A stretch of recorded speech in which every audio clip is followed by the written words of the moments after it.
Now, once America is attacked by Imperial Japan in Pearl Harbor, what happens now as we shift and America now has no choice, quote unquote, but to enter the war because it was attacked? Did the position of the media barons change, or did they distinguish between the Pacific theater and Europe? Well, they were at least officially on board the war in both theaters. They said that they were supporting the military and they wanted a victory in both the European and the Pacific theater.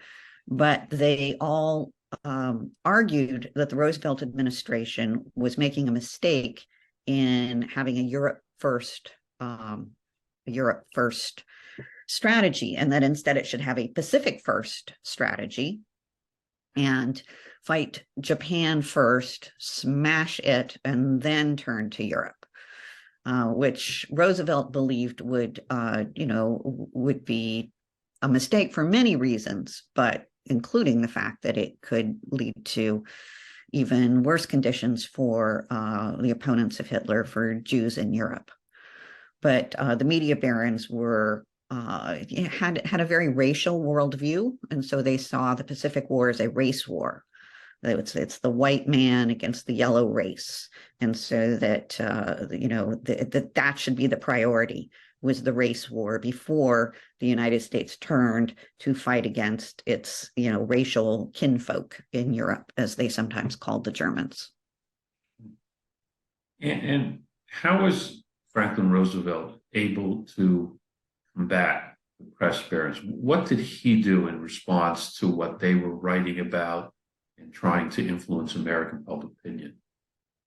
Well, primarily what he did was use the radio and reach out to the American people directly in their homes by talking to them through his fireside chats.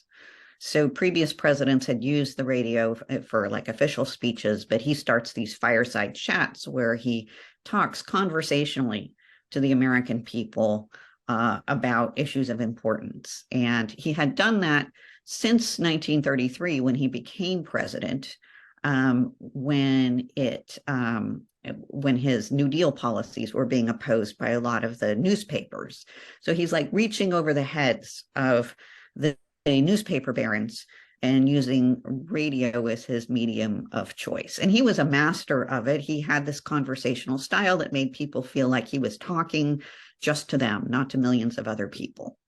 He also worked with interventionist private groups before the U.S. entered the war and encouraged them to work against the isolationists in Congress and the media. And then once the war started, he set up propaganda agencies. But primarily what he did before the U.S. entry into the war was use the radio to go around the media barons.